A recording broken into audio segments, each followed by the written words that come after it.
guys, magandang araw. Mag-i-imis tayo ng ginamit ng swimming pool na nakaraang araw. Ayan, pinatuyo na namin yun. Pinatuyo na ng anak ko yung swimming pool eh. Tinanggal na yung mga harang, haligi. Ayan, papasok na natin sa sako. Bilisan natin guys kasi sobrang init ang panahon. Aabutin ako na init.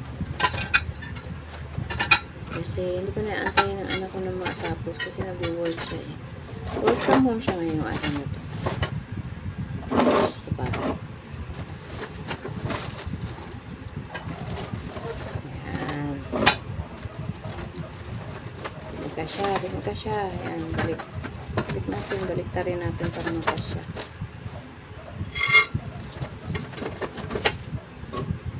Isa pa. Pero usog sa mga nanood, ang mga palipadangin, masama bags kanila in Jesus name.